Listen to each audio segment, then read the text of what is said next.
Somehow we're already on the Ultimatums, like finale reunion episodes. Like the rollout has been wild for this. Like they told no one the show was coming out, came out, all 8 episodes at once. They've released this whole entire thing in a week, which is absurd. So if you are new here, I'm Kaisma and welcome to my commentary channel. I did a recap of episodes 1 and 2, which you can see here. I may do episodes 3 through 8 at some point, but like at the rate that everything's going, I don't know if I can even like keep up.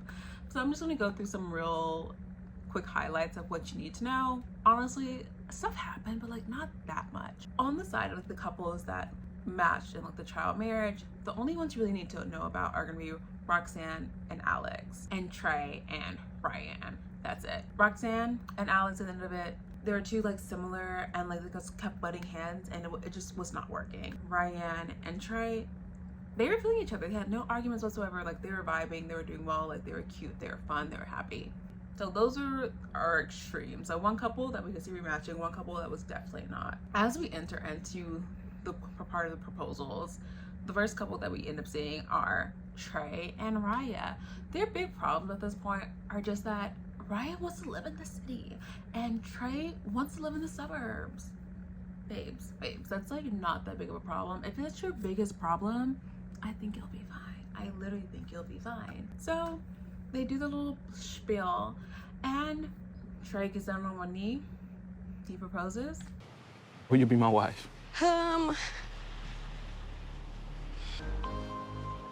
Yes. Yes, I will marry you. Yeah. Yeah. Raya says yes. Are we surprised? Honestly, no. I think Raya was like, this is the best I'm gonna get, girl. And I'm like, yeah, you're right. That's probably the best you're gonna get in your little Carolina town. Honestly, yeah. And since they gave us Trey and Raya, so now they're like, okay, that means there's not gonna be some big thing where Ryan's going for Trey.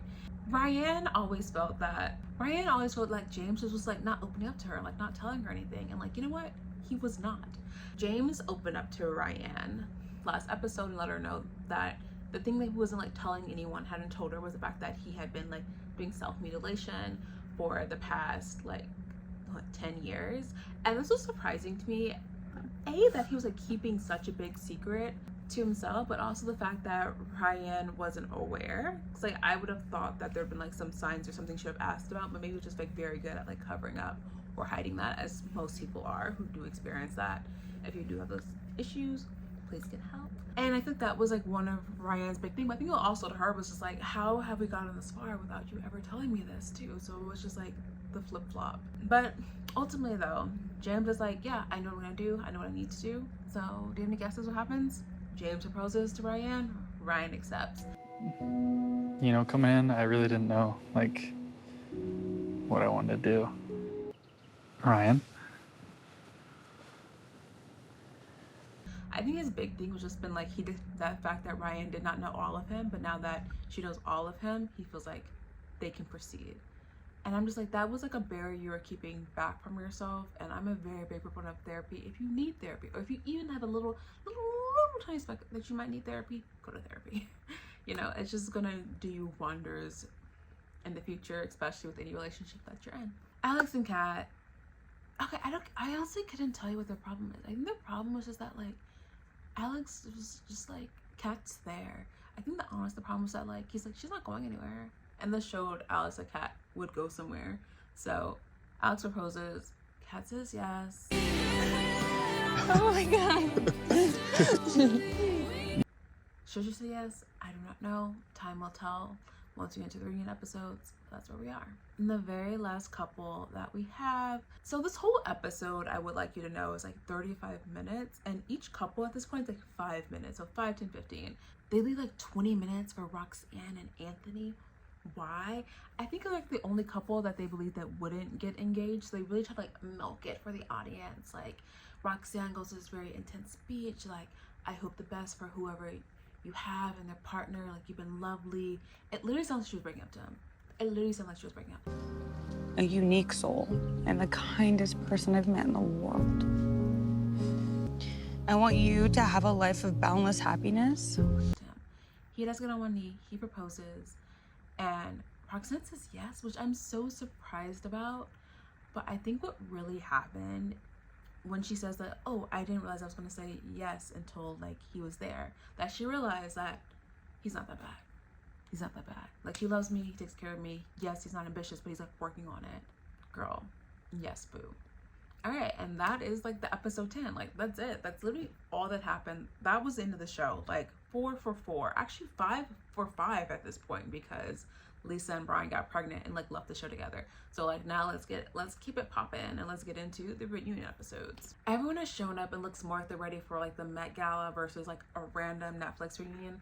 I do not know when people start like doing the most with their fashion senses. Like, what's just wrong with a nice Reformation dress? Something Macy's. But like, Roxanne is in this feather thing on her neck, and I'm like, girl, you are sitting down all of this time. You are not walking a runway. I'm impressed. She looks amazing, but like, girl, let's be real. Everyone is sitting next to each other, so that's like usually a good indicator that they're still together, because like in prior like Love Is Blind other seasons, they usually have them sitting on separate couches if they're broken up. So I'm assuming that everyone's together. We are initially missing our favorite couple that was never even on the show, Lisa and Brian. They do walk out and they're there. Like, I'm so glad. Fuck marriage, fuck the ultimatum, fuck you. Lisa came to us and informed us. I think it's always so weird when someone is missing from a reunion episode who's on the show.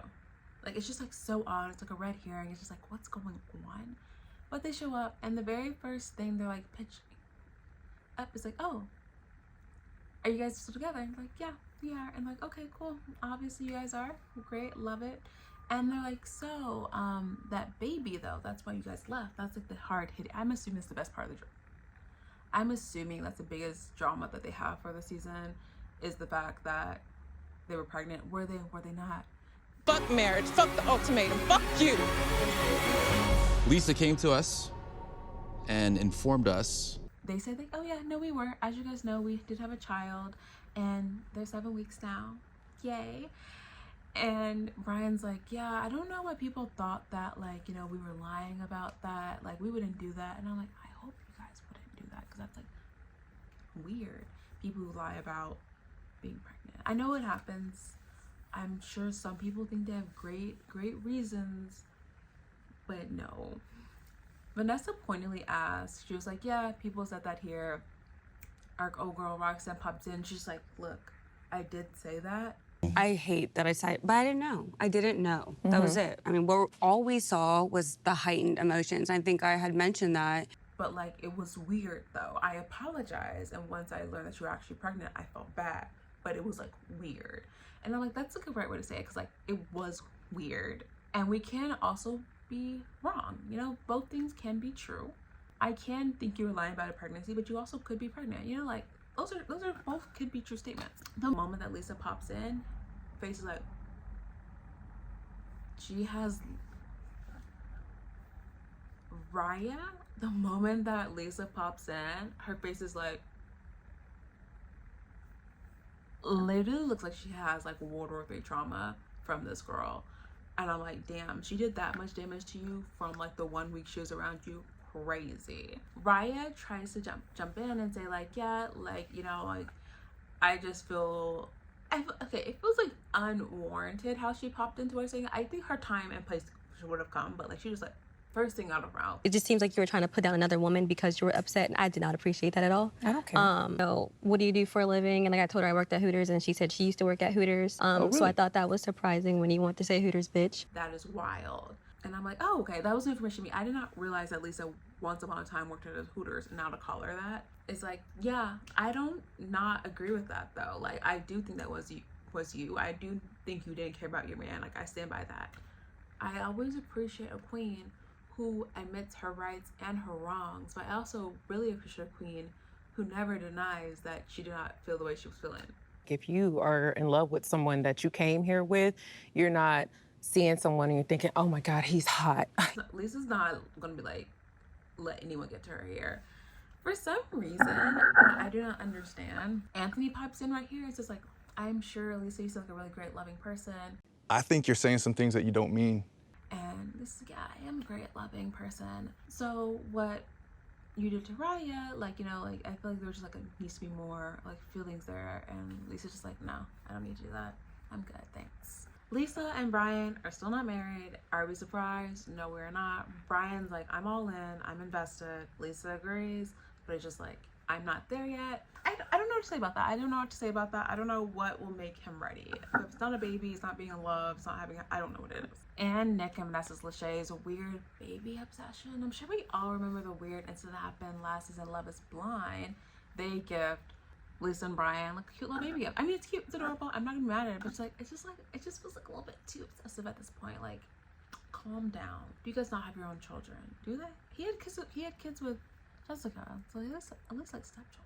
They play the newlywed game, like play on the newlywed game for like 15 minutes, which is literally just filler because I'm guessing like, oh, we don't have enough content for a reunion. Who do you think your lady was most nervous about seeing at the reunion here today?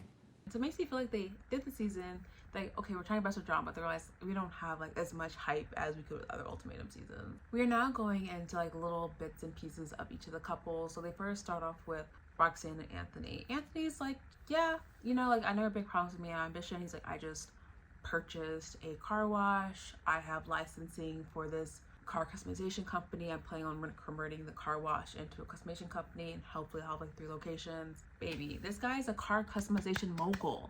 Okay, look at the potential. But also, like, would he have done that if Roxanne was not pushing him? But the whole entire time that Anthony's talking, Roxanne's just like, I don't think she likes this man. I don't think she wants to be with this man. And then we learn that she does not wear her ring. And I know not everyone needs to wear a ring. I know a lot of people with certain professions don't wear a ring because it could like slice your hand, slice your finger, you can get lost, like there's lots of reasons. But apparently she took off the ring the next day and put it in a box after the proposal. Anthony took this in stride. He said that a lot of the show though, it felt like didn't feel like she respected him or appreciated him, which I totally get. And like I don't honestly, I think I don't know. I'm at the point. I'm on Anthony's side. I think I'm on Anthony's side at this point. You know, I don't know what he sees in her. I guess I do know what he sees in her, but I don't know if he couldn't get it from someone else. Trey and Raya, they're fine. They're good. They're planning on doing a destination wedding in like 2025. They have some issues with like scheduling, which didn't really make sense to me because I'm like, can't you like have some control of your schedule? Been there for like a few years now. I asked Trey, don't you just work like that? I was just not making sense, but like I'm like gonna let them be. I'm gonna let them be. We do end up having some feedback from Ryan and James about how during filming. Then we also have some feedback from James and Ryan, how they just felt like Ryan was never really like that serious or like that invested in the process or in him. And like it was more so Trey who was doing all the work for the relationship, which honestly is like how I feel too. They do defend themselves. They're just like, that's just how it seems. That wasn't how a relationship is. I do think that is how I think a lot of people say that like, oh, you can't see everyone's relationship, you don't like see the whole thing. I do think you see most of the things though. I think you see a good chunk. And I think if everyone around you says like, oh, it seems like one person's more into it than the other, it's probably that, you know? We end on a very high note. So, and the most realistic, surprising couple who I thought was the least likely to get engaged, honestly, James and Ryan. James actually did a surprise proposal to Ryan, which I think is so cute. I'm surprised that none of the other couples really did a surprise proposal or another proposal, because I feel like that makes so much more sense to have like a real one that's authentic to you as a couple. And they do now live together, which is like lovely for them. So, and they're getting married like literally September 30th this year. So like literally like end of month they're gonna be married. So like they were like, nope, we're engaged, we're doing it quick. I guess they got engaged like last year, but like still very quick when all the other couples don't have dates set. And they just end on a really fun segment called James After Dark, which shows like the sexual side of James. I thought this man was sexual when he pulled out those little playing cards with Raya earlier, and he was like, you don't do all these things? I feel like James is a very giving person. I haven't faked any orgasms. James has been around the block, but not that many blocks, because he's been in a relationship for 7 years. He cheated that one time, but like, James is a very explorative soul. You can explore within your relationship, guys. Don't let anyone tell you different, according to James. That is all we have for the Ultimatum season 2. And I know Queer Love came out, but that's a separate series. Yeah, overall, I did like this season. I think it was very enjoyable, but it just went by so quickly. I didn't have the chance to sit with it. I much more prefer when they do like a rollout of like at least the first 2 and the other set like 3 through 6 and then 7, 8. I think they could have spread it out a lot more. I don't know why they made it so quickly. I'm assuming it's because they have Love is Blind After the Altar for last season coming out, and then like the new season Love is Blind is coming out in September. I'm guessing just with how things were, they were like, we need to like make it quicker to meet our deadlines. But I also don't know why they chose that spread. I think they should have done After the Altar before the Ultimatum. Ultimatum comes out, we have like another like month and a half, and then we have the new season of Love is Blind. But apparently they are filming like 2 seasons of Love is Blind at once. So maybe it's just like they have so many stacked up at this point that they need to like get them out. I don't know what's going on. Yeah, so that's all. I'm Kai's One Piece. Please like and subscribe, or if not like, just subscribe or comment. I don't care what you do, as long as you do some type of engagement. Even a dislike, I will take it. It still gets me pushed. Yeah, please let me know your comments down below on this season. Did you like it? Did you not like it? How did you feel about how I just recapped basically the first 2 episodes and the ending? I think it just gets us more emotion, especially when we have like so much to do. All right, guys, bye.